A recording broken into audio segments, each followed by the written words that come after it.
What's going on, Teach Better fam? It's Chris here, and I am bringing you another bonus episode for this weekend. In this bonus episode, I grabbed the recent audio from a brain break session with Jeff Gargas and Dave Schm. Every Wednesday at 5 p.m. Eastern Standard Time, Jeff and Dave host the brain break on Facebook, Twitter, YouTube, and Twitch. In this specific episode, Jeff and Dave got on the topic of self-reflection, and I thought it was a really, really great conversation that everyone could benefit, and so we threw it together and brought you guys this bonus episode. Let's get into it.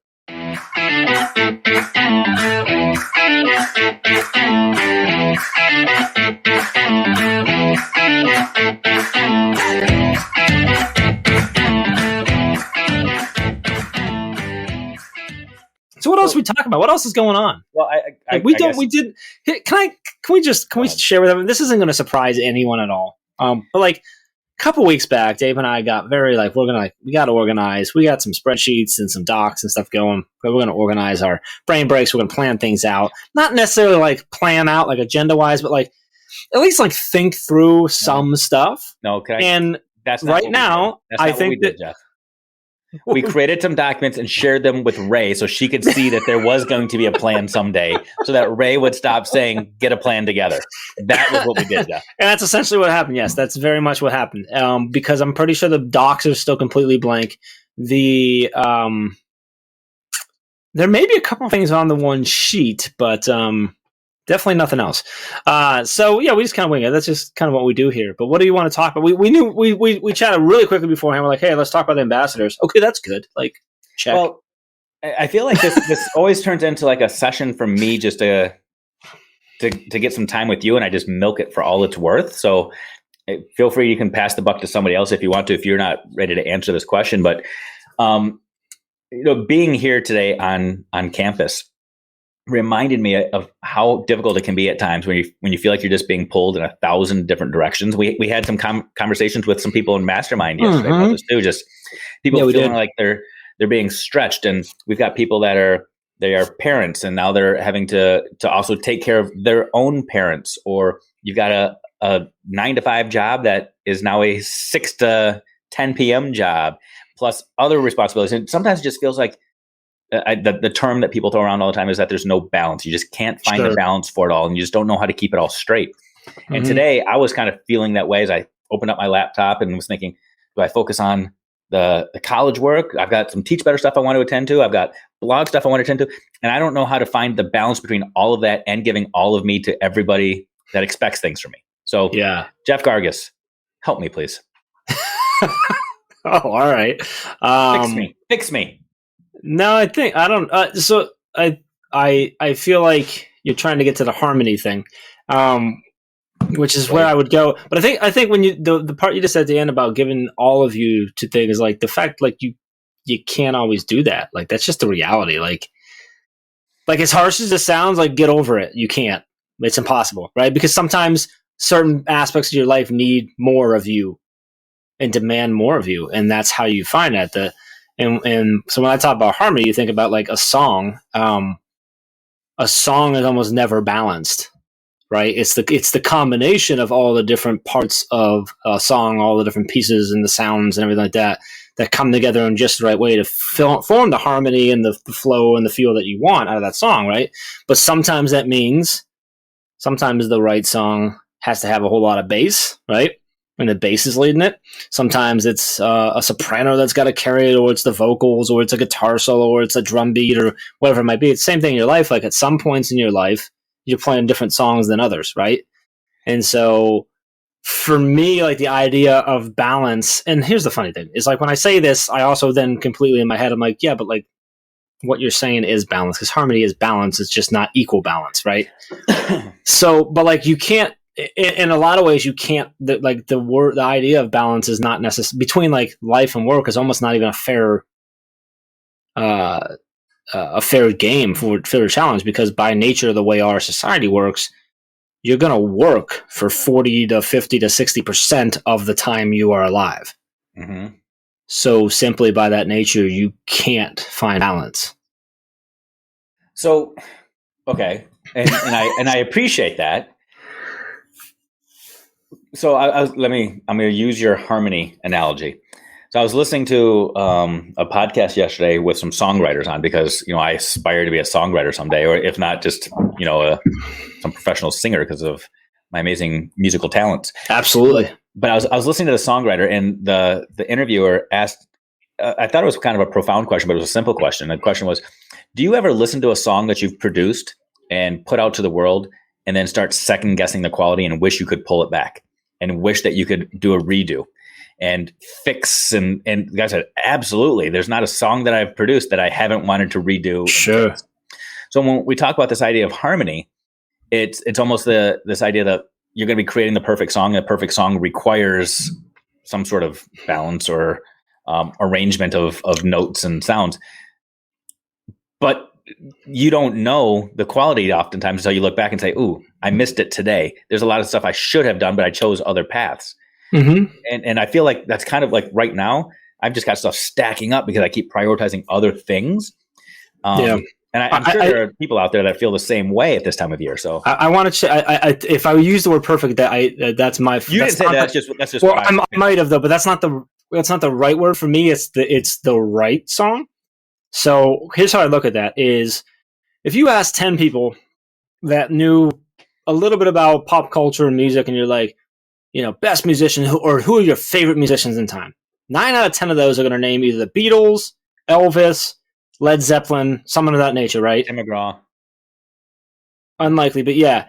But like seriously, but here's my theory. Here's my theory that I've always been. I'm like, a lot of people who say that, with like Zeppelin's my favorite band of all time, probably actually don't actually really love Led Zeppelin. They're supposed to, because that's what you're supposed to do if you're a music guy. Okay. You're supposed to appreciate the greats. But for me, I'm like, dude, if the thing that gets you, that hits you in the soul is Bop by Hanson, then that's the right song for you. Even though a lot of people would argue that it's probably not a perfect song or a great song. You know what I mean? Like, so like for me, it's not about the perfect song. It's not about the perfect harmony. It's about the finding what's the right one for you to be happy. It's the same thing when you talk about like, what are you supposed to do in life? Well, there's a lot of answers to that, right? But you have to figure out what is right for you. And like you just said, you might think you're playing the right song today, and then tomorrow you gotta adjust that and you gotta change it, right? So, but my thing is like based on where, if you feel that you're following the path to what's going to make you happy, then that's when I'm saying harmony and the right song. I'm talking about happiness. Like you're making yourself happy, and sometimes that in order to do there or to get there or to arrange that song, like your job has to take over and has to take priority because it's required for society we live in or whatever it might be. And sometimes your personal life has to take over and your job has to suffer. Sometimes you got to drive an hour both ways or whatever, 2 hours both ways to the university and give up 10, 12 hours of your day that you could have maybe been at home around your kids because, you know what I mean? So I'm going to say 2 things. Number 1, you owe Carly Spina an apology because now she's singing Mbop. Number 2, I will never apologize for that. You're welcome, Carly. But number 2, what if, so going to the Mbop example, what if the song that you like is not the same song that everybody else likes? So for you, I know that you work crazy hours late at night oftentimes, so that you can try to get things done, but also still be there for your kiddos and your family. Sure. Think about like educators out there right now that are working crazy hours, doing face-to-face, remote, hybrid, administrators that are on call 24/7. But then you have other people that do expect a different song from you, that expect you to be able to be there for them. But yet, I guess I'm just trying to figure out, how do you play the right tune that you enjoy and everybody else enjoys too? Is it about trying to make music that will please the masses, or do you make a song for yourself? That's interesting. So it depends on the artist that you talk to. Yeah. If you stick to the music piece, right? Like, and I've had this argument so many times with musicians, and this is a great example because people get so heated about it. But a band like Nickelback. Nickelback is a band that everybody loves to hate, but they are still one of the most played bands in the history of all music. They're still singing along, yeah. Which means 90% of people are full of crap when they say they don't like them, because they sold more albums than most other people. Mm-hmm. They still sell out shows. I don't know when the last time played, right? So like, There's a whole bunch of people who still really, really, really, really, really, really like them, even though it's cool to hate them. And so for me, it's I'm trying to think. I lost my track where I was going because I started thinking about Nickelback. So like it's this idea of like, oh, I've gotten arguments where like the argument that some people have given me for them, like, yeah, Chad Kroger's a really good guitarist because he's a ridiculously good guitarist. He's very underrated. But people would be like, but he just writes music to get on the charts or this, that, whatever. And I'm like, how do you know that? Do you know him? Have you talked to him? Do you know what music is actually? Do you know that what he's writing when he sits down and writes a piece of music, he's like, "Ooh, this will do well in the charts," and he might. Charts represents what other people want to hear, though, right? Sure. So I'm getting to the question of like, yeah, you don't know unless you know him and have had conversations and can analyze whether he is writing his songs for that reason for everyone else, or if that's literally what's coming and that's how he expresses himself. Mm-hmm. I do the same for Kurt Cobain because he's the one that most people turn to and go, he did it for the love of music. And I'm like, yeah, like, and this is also, I don't know what to go here, but like, they're like, and he committed suicide because he got too famous. And I said, no, he committed suicide because he was on drugs. And he had a lot of struggles in his life that he couldn't overcome. And it sucks. I'm a huge Nirvana fan. I'm like, because there's the same thing. I'm like, if he, you know what I mean? Like if he want, like, we don't know if what he was writing was truly his soul or if he was like, hey, this grunge thing's catching. I think we're going to lead the way. I'm going to keep writing these songs. Now I have my opinion of what I think is right or what true that, but like for me, it's the same thing here. So like, you got to determine like, what are you doing? Are you trying to live your life and build things for other people or for yourself? And the answer could be yes or no for each situation. Cause obviously your kids and your wife might receive a different answer than your colleague or your boss or society as a whole. So you have to you got to figure out for me personally, I don't think either one's wrong. Yeah. And you just have to figure out what's right for you. Yeah. And which is much easier said than done. I want to be very clear when I talk about this, like it's not easy. As I'm hearing you speak, Jeff, I think a caveat that you need to be aware of, and I can't believe I'm going to actually compliment you in this way, but you are one of the nicest people I've ever met in my life. Like, I think, right? I know, but it's so true. And I say that with all sincerity that you see the best in everybody. We talk about assuming the good and doubting the bad. You truly do assume the best from people. And you assume to a fault, I think. Well, in a lot of cases. Regardless, you assume the best of intentions for everybody. Yeah. And this reminds me, last night in our evening mastermind, we talked about whether or not leaders should be liked. And it was a great conversation. Yeah. But I think it kind of goes along the same lens of, you're assuming, with the musical analogy, you assume that everybody is being pure and holistic, and they're being authentic to who they are. I think that when we get frustrated with people that might not be delivering things for us right now, or not able to meet our needs, or aren't giving us our time, oftentimes our issue isn't necessarily with the time component. It's because we're thinking about their intentions or their values or what they were hoping to accomplish, as opposed to assuming they're doing all they can, or they're trying to meet needs, they're trying to solve a problem. And we start to assume negative intentions. So, because what we're actually doing right in that point is being selfish. Like, walk me through that. Yeah. Well, because if I'm upset because you're not giving me attention, that has nothing to do with you. I'm just sad because you're not giving me what I want. I'm not saying I'm not warranted in whatever that situation is, but that's why I'm angry. That's why I'm assuming that you're being mean to me and that you're doing this to me is because you're not giving me the attention. Now, that could be the case. I could be trying really, really hard to be over the top on you here, Jeff. Go ahead. like again, it's so situational because I could be working really hard in our friendship and you're not giving back, and then I have the right to be upset. But there's also a chance that I'm just feeling like I've had conversations where people are like, yeah, and this is my friend or whatever, and like they never call me, they never do anything. I'm like, when's the last time you called them? Oh, I don't know, because I just stopped. I'm like, oh, okay. Well, when's the last time you? And I relate to. I got a buddy, so everybody knows Chad, but I have one of my oldest friends in the world is Chad, and he's lived in Virginia since I think 2 years after we graduated. He moved out, whatever. But because he hung around for a while before moving. But for like 3 or 4 years of like after school and stuff, after graduation, like. And I started like going to businesses and stuff. So I wasn't going out as much. I wasn't, I said no most of the time when my friends called me. a lot of my friends stop calling me, and they're like, I'm done calling you because you never reply. He continued to call me every time, and I said no, he'd call me again and again. So for him, in my opinion, he should have been mad at me because I wasn't even trying. With the other guys, I'm like, yeah, of course they stopped calling me. I say no every single time. I never call them. I never try to do anything. I never do anything. So for me to be like, oh, they don't call me anymore, that's me being selfish when I wasn't given anything, right? So like, depending on the situation, you could be being selfish, or you could be legit and in the right. Like, I don't know the answer to that most of the time because, again, it's going back to intention. Like, why aren't they putting this effort in? Why are they not there for me? Or is it because they aren't, or because I haven't been? I have no idea if I'm making any sense, by the way. No, yeah, you are. And so, I apologize to everybody because I feel like this conversation went like 1,000 different directions. Yeah, this is very. We started talking about harmony and balance and trying to get all the things done. But I think it is part of the question when you're trying to figure out what things need to get done.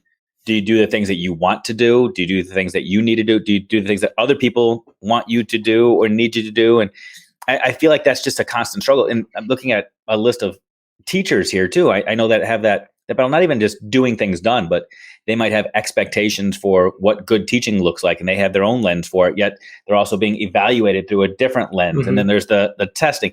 And I feel like we're constantly trying to fighting this battle between what do I want to do? What do I need to do? What can I do? What should I do? And it can get exhausting for a lot of people. It has been helpful for me, just even piecing this stuff. I don't know if I said anything. Yeah, I mean, what should you do? I mean, obviously, like, so there's sort of those, you say this a lot. It's been a long time since I heard you say it, but like, there's some things in life that you have to do the things that you want to do or get to do, right? Yeah. Right. So that goes with everything, but like, what you should do is what is going to make you happy. Yeah. And that sounds selfish, and it is in a sense, but if you look at it the right way, it's not, because if you're happy, your family is going to be better off. Yeah. Unless you hate your family and your happiness is not being with them, which is a whole other conversation, right? Like, we're not going there doing a brain break. But like, that's the thing. But if you say that to someone, they're like, yeah, but I have to be with my family too. And I'm like, if that doesn't help you be happy, then you need to evaluate that part of your life. Like, yeah. And that's okay. Like, if like you can have a family and it's not the right, and it doesn't make sense for you, and you have to. That's like another. I think that's a different type of brain break. But you know what I mean? Like and you could say, I wanted to be a teacher my whole life, and I'm being a teacher, and I have to do this, and this. And I'm like, for me, it's you have a choice. You can either do what that system, that boss, whatever you want to call it, is requiring of you so that you can keep doing the thing you like, or you can quit, go somewhere else, do something else, try something else, whatever. For me, it's if you're miserable, like, change and go do something else. But like, I know we're so far off of like the balance and stuff like that, but like, it goes, for me, it just always go back to like, if you're not happy, do something about it and be happy. Like, I mean, you know what I mean? But I think so much that and what's so hard about it is that it all relies on self-awareness, which is easy to talk about and actually easy to say, like, oh, how do you be self-aware? Well, just think about what makes you happy. I'm like, since when does anybody actually know that? Like, that's really hard to assess. It's a lot harder than 100%. It sounds like, because you have to, because there's a difference between what makes you happy and what you think is supposed to make you happy. Yeah. As a father, society tells us that what's supposed to make you happy is weekends hanging out with your family. That is supposed to be the thing that makes you happier than anything in the world. Unless I'm the NFL, then I'm marketing to you that what actually makes you happy is Sundays, right? So like, there's so many things in our life that tells us what's supposed to make us happy, that actually digging in and figuring out like what actually brings me absolute joy. Like, what is it? Like, to figure that out, that's where you figure out, okay, so I got to do whatever I need to do so that I can do more of this thing or these things that bring me actual joy, not things that allow me to flex in front of my friends or online and make me feel good, but actually bring me joy.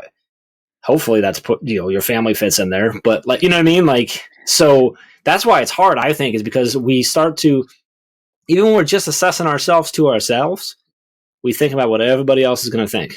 Mm-hmm. Even if we're never going to tell anyone what we're thinking, we're still thinking that. It's just one of those things. Like when I like people who, I've gotten a lot of arguments about this, because if you have like self-doubts and like whatever it is, and you downgrade yourself, you downplay yourself, you have need for certain things, like that's someone else's voice in your head. Mm-hmm. And I get people like, no, that's just how I am. I'm a perfectionist. I said, no, you're not a perfectionist. Someone told you weren't worthy in some way, somewhere, and that made you feel like you have to do everything that way. Like you didn't come out that way. That's not how humans come out. And that's not a negative to that person or that situation. Whatever. That's just part of our being as we grow and we do it. That's where anxieties come from. And I know there's chemicals and all that stuff too, but like most of that self-doubt and that scaredness comes from we're afraid of what someone else is going to say or how someone else is going to judge us, because that's the society we live in. People judge everyone. Like, and a lot of times it's also like, if you flip it, there's a good chance if you feel that and you fear that, it's because you judge people too. You do it too. Yeah. Even if it's unknowingly. It's the same. I don't know if you ever saw, I think it was the first season of Suits. I only watched like the first season. I don't know any of the guys' names. There's two lawyers and they got in this thing where the one guy thought the other guy was like stealing a client or something. I don't know what it was. And at the very end, they got heated, and he's like, I would never do that to you. The problem is you would. And he's like, that's so like he was telling the one guy, like, he goes, you thought I was going to, screw you over because you would do that. And that's the actual problem.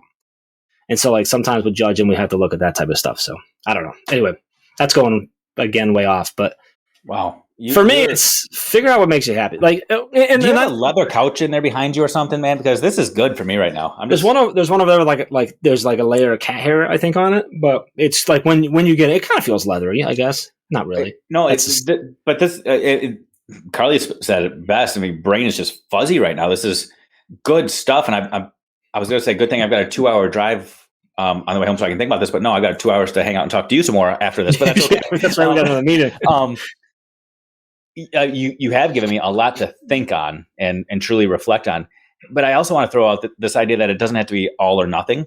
Like this idea of, absolutely, I have to always be happy. I have to always, because if you're always happy, then you don't know that you're happy because you have nothing to compare it to, number one. But that idea of sometimes you do have to do some things so that you get to do some other things. Mm-hmm. There are always opportunity costs. And I think sometimes we forget about the opportunity costs because we just want the reward. We just want the fruit, and we forget that we have to climb the tree to get it. And I know I use Shark Tank examples all the time, but if I'm ever on Shark Tank, number one, I want to be on Mark Cuban's team. But if I can't get Mark Cuban, I'm going for Mr. Wonderful, Kevin. And people look at him and say, he's mean, he's horrible, he's nasty, but he is honest and real. And he says, I want to make money. I will push you. I will make you work. And then I will be silent. I will shut up. And I just want you to make money. And I feel like at times there are things in our life that are sort of like the Mr. Wonderfuls, that they are just that person or that thing that is there to allow you to get the thing you want to ultimately get. Like, I'm looking around. I am here right now so that I can be here right now. I show up for work and do this thing because I love being able to do this thing. So I do this to do that. I show up at work and so that I can get a paycheck so that I can jump on the trampoline with my kids. There are things that you have to do to be able to do the things you want to do. So with everything you said, I think that fits into the harmony piece, the balance piece, the happiness piece. But it is about, you have to identify what that thing is so that all the other stuff you're willing to do to get that. But if you don't know what the ultimate goal is, then it absolutely, absolutely. And by the way, that ultimate goal can change. Like my ultimate goal is very different now than it was when I was 19. Yeah. Or 30. Like, it's very, and that's okay. There's nothing wrong with that.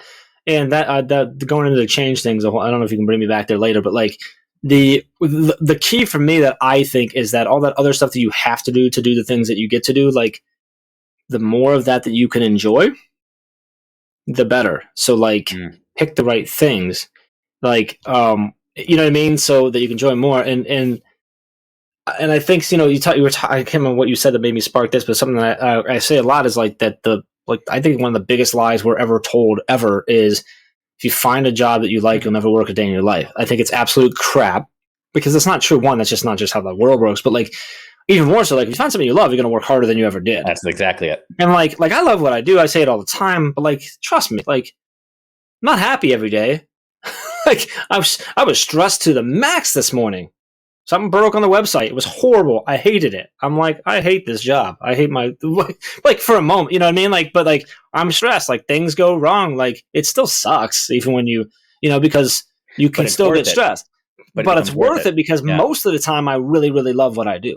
Yeah. Like that's just, and that's life in general. I love that. Like you can be happy. That doesn't mean being happy doesn't mean that you're positive every single day, that you're happy-go-lucky every day, that you smile all the time, that you always see the good in everything.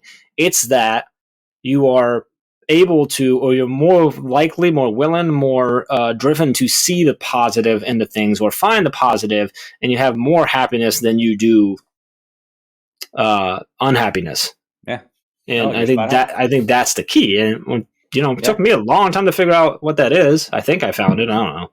We'll figure it out in a little while. But so I do love that. And we talked a lot about running at the last summer. I think that's all we talked about. We talked a lot about that. Running. Yeah. So I'm going to bring that back full circle here. It's been a year. Let's bring back running. But people might not realize this, but I hate running. I hate it. I know. Do it. Yeah. But I hate it. The first mile of every run sucks. The last mile of every run sucks. Sometimes there's that sweet spot in the middle where you just get lost in your thoughts and you have some great epiphanies and you can brainstorm or just realize that you're out there alone. And that's amazing. But I hate the first 5,000 feet, the last 5,000 feet. Oh my God, I hate it. Like viscerally hate it. If I could just start a run in the middle of the run, I'd be happy. But I can't. I have to start with feeling all creaky and sore because I know eventually I'll feel good. And then I have to finish, which is always miserable because I always go a little bit farther than I should have. And that's miserable. But I think that's also like a great metaphor for life, that it's going to be hard. That sometimes you got to get through the hard to get to the sweet. And you just got to have faith sometimes that the sweet is there. And you have to know what the sweet is that you're after. So I have a theory. I actually think you love running and you just haven't realized it yet. Oh, what? I think you're confused on running. Brainwash me. I think you actually really enjoy running. It's just my personal opinion. What? Why? There are a million other things you could do every time you go run, but you still go run. Mm-hmm. There are a million other things you could do that would allow you to get to do whatever running allows you to get to do.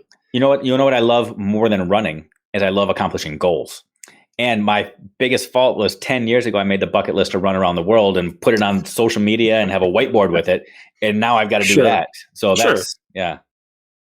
Yeah. But like, if you hit that goal, like I guarantee you're just going to make another one. So like, it's not going to be, I think you enjoy it. I think you enjoy it differently because you could have made that. Your goal could have been to bike around the world, to fly around the world, to swim around the world. It should have been. I know, and it could have been, but it's not because it was running. Well, and I would argue that if I hadn't made that goal 10 years ago, I would be doing those things now. So change it. Well, I can't. That's my problem. You can. Yes, you can. It's your life, dude. I should, but then I would be so disappointed in myself that I didn't meet a goal, and I would feel like I quit. And all right, we're gonna go back to, so that's someone else's voice in your head, because literally nothing else matters except for that you are afraid that if you tell anyone that you didn't do that, they will think that you're a failure, and then you'll feel bad about yourself. And the reality is, it's not true. But someone somewhere in your life, something told you that if you don't accomplish that goal, you're a failure. I actually think one of the best things you could do for your life right now is change that goal. Oh no! Now you're just being mean. You're like the devil in my life. I'm not. I'm being 1,000% serious. Okay, so let me. I don't know. No, hold on. I don't even think that that's necessarily the best thing. I think that would actually be one of the most powerful things you've ever done with your life. It would set up more powerful than actually achieving that. So I don't know if that's no, it's not. One of the most important strengths in the world is to be able to change. Okay, literally. So let me rewind this. So when you sign up for a race. So you signed up for multiple 5Ks, 10Ks, you name it, you've signed up for them. Yep. You don't wear the shirt or brag about the medal until after you accomplish the task, right? Yes. Why? Because I want to make sure that when I brag about it, that I did it. Okay. And that's kind of how I feel too. I feel like that's time out. Why do I care about that? If I was running for my health, I'd run for my health. I'm running because I like the feeling that I get when I tell other people that I did that. That is 100% driven by me needing other people to think, "Ooh, Jeff ran a race. That's cool." So that's all. It's me wanting everybody else to judge me in a positive way. On my right shoulder, I don't know if it looks like my left on the screen, but on my right shoulder, I have a tattoo of the earth and a man running on it. I literally made a goal to run around the world and said, I am so committed to this, I'm getting a tattoo of it. So now I have to go get the tattoo removed, Jeff. No, you don't. Change what that tattoo means. So when everybody looks at the tattoo and says, why'd you get the tattoo? I say, oh, because it was a goal I had 10 years ago. And that's like getting an ex-boyfriend or girlfriend's name, and you got to explain it. So right there, you just proved that the goal actually has nothing to do with you needing to accomplish a goal. It's that you're afraid that if you tell anyone else that you didn't, they're going to judge you. Well, now I feel like people are going to judge me if I don't get rid of the goal. It's like, what do I do now? What if that tattoo changed and became a representation, a reminder to you that you have the power to change anything, and that it doesn't matter what other people think about you?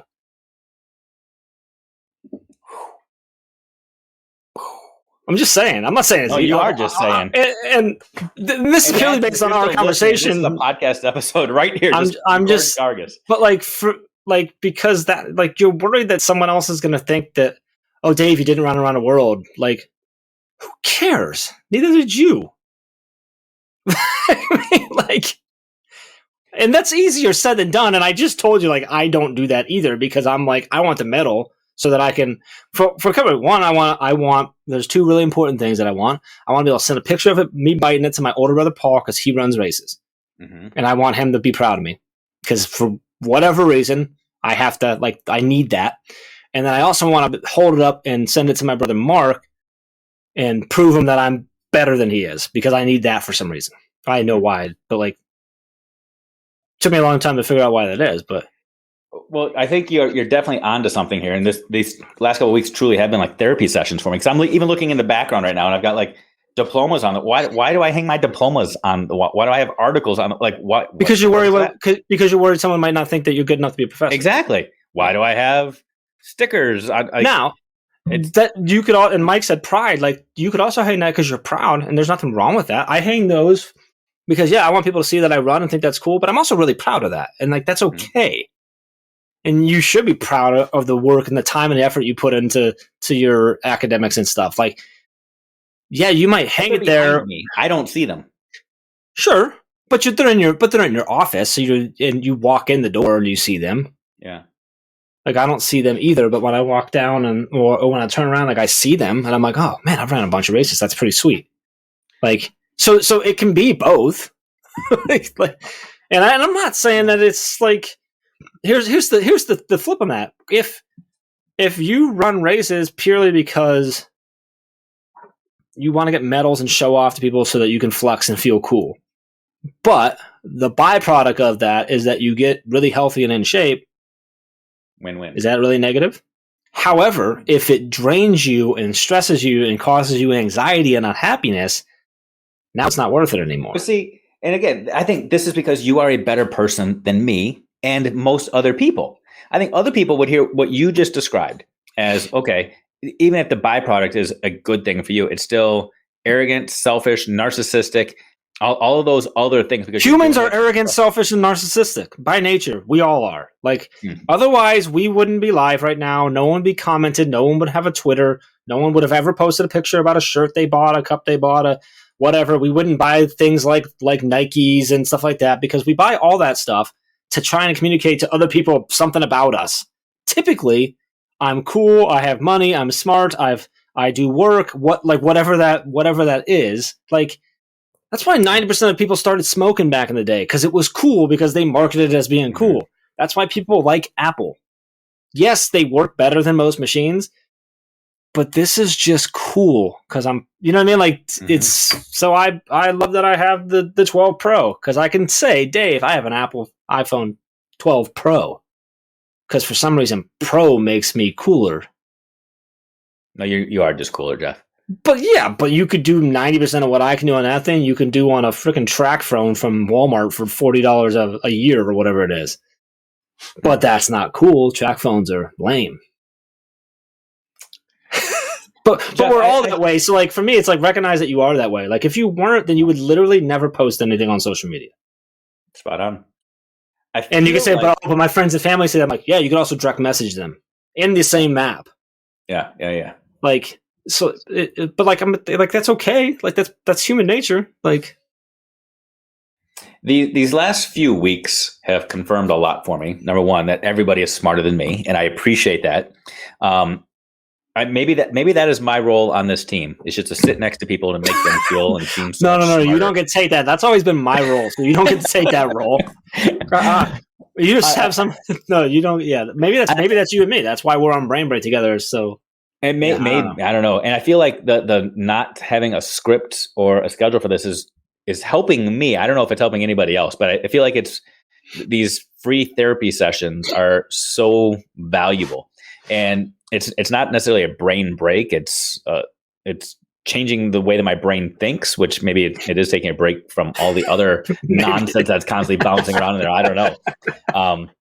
But it's been valuable for me. So I appreciate it. If we ever get back to just randomness and goofy games, that's cool too. But this has been helpful for me. I think we're pretty random still. Like there's still a lot of randomness and stuff. Yeah. I don't know. I think most of what I say about this type of stuff is because I'm just analyzing myself constantly because it's all the same stuff. Like, and I don't know. Like, because at the same time, I'm like, did everything I just say actually just come because I've heard it and I think that's what I'm supposed to say? I don't know. I feel like I'm in the Matrix right now. Did I say what I was supposed to say about people not caring about what people say? What? Or is it actually that we're all supposed to care what people say, and that's how the harmony of the world has actually come together? Is that we just do what other people want? And I don't know. But that is a powerful point. And I had a conversation with Kara Martin from DBC about this.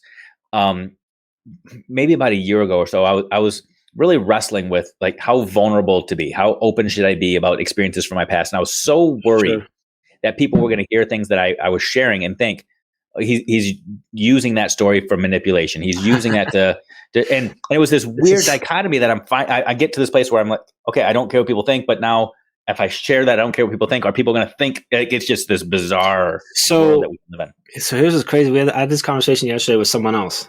Literally, they were trying to get this like vulnerability and how far do you go? Because everybody tells this person that they love how vulnerable they are. And they're like, but I'm worried that people are going to think I'm using it just to market myself. Yeah. And I'm like, yeah. I'm like, well, they are. And she's like, well, how do I stop them? I'm like, you don't. Some people are just going to think that. Like when you put yourself out on a social media platform, like it's just do it. Like the case in point, yesterday I typed up a tweet. You and I talked about something. I typed up a tweet, something about going back to normal when that's not what don't get too excited about that because we should be going back to being better. And I didn't send it. I literally still have not tweeted it because my mind went, wait a minute. What if this actually does well? A bunch of people catch on and they start questioning what I mean by that. And I'm not smart enough to do it, or they don't believe that what I say is quality enough because I was never a classroom teacher and I didn't send the tweet. What I did, I let that battle the idea of the other side that I should have listened to was, yeah, but what if you tweet that and the right person hears it and goes, ooh, you're right. I need to make sure I don't slide into that trap and that person's better for kids in the fall. I think what we need to do. But because no matter what, someone or possibly a lot of people are going to believe that. So that's where it comes back to being true to yourself, right? Like as long as you know, then I think what we need to do, easier said than done. You remember 10, 15 years ago when those WWJD bracelets were super popular? We need to get some WWJT bracelets. What would Jeff think? Because you have this, you truly believe in the best, and you think that people just need to do and act and assume the good for people. Let's have some of those WWJD. What would Jeff think? WWJD. Just to remind you, assume the good in people. I love that. I think you should, but at the same time, yesterday I assumed the bad. So I can say it, and that's great. And I think I normally assume the good or give people the benefit of the doubt almost always. But you didn't assume the bad about anybody else. You assumed. I assumed that, and I let my fear of being judged, impact that. And it's just one of those things. I can say a lot about it, but that doesn't mean that I practice it as well as I'd like. It's taken me a long time to figure out where that comes from. And I have a very good, a fairly clear idea of where my fear of that comes from. And I would dig it into my past and I hate it because it actually comes from someone that I really, really love, and it was unintentional, but I know exactly why it is because I used to listen to this person judge everyone and anyone in the world, not necessarily because they're a bad person, but because they gossiped. And so now I'm every time I do anything, I'm someone's going to talk about me because this person used to always talk about people. It's just one of those weird things. And so I don't know. This is way too deep. It is, but it's helping me. It's helping a couple of other people too, as I see in the comments. So yeah. I like it. Sometimes the brain breaks, sometimes the brain push. I love that. Caitlin's in the house. What's up, Caitlin? All right, we gotta go. Well, that's an hour. Speaking of Caitlin, cool. Yeah. Okay. We're actually jumping on a. Are we jumping? We're jumping a meeting with Caitlin. So ha. Everybody else, we get to hang out with Caitlin. We win. Anyway, so tomorrow night, who do we have? Do you know who's leading us tomorrow? Tomorrow, Jamie. Fowler White talking about reflection. Talking about reflection, really? Okay. Yeah. And making her debut. Oh, she's already. Never mind. I was going to say return back to live video, but she's already been on video. This is Ray. Ray's live with Jamie tomorrow night, so that'll be a blast. I got to debut. I got to take the debut. That's right at the recap on Sunday. Yes. So tomorrow night, 8:00 Eastern time. Jamie Fowler White leading us. She is one of our amazing administrators who's always in our mastermind. So she is brilliant. You don't want to miss that. They're in the chat. She'll be live with Ray at 9:00 Eastern time. After that, Dave and I'll be back next week at same time, same place, right here, with more nonsense. Maybe deep, maybe not. We'll see. Next week we're gonna go super. Instead of going deep, we're gonna go super shallow. So we're just gonna judge everyone. Oh, so that means I'm giving you advice next week. Okay, cool. Okay. So. Yeah, that's what it is. I don't ever think of this as an advice thing because I feel like I grab just as much out of this as you, even though you might have been asking questions and I was chattering a lot, but I talk a lot anyway. So, good. Anyway, appreciate you all. Appreciate watching, Dave. Appreciate, brother. I'm going to see you in 2 seconds on a Zoom call. Anyway, we'll see you all next week. We'll see you tomorrow night for Master Chat. See ya.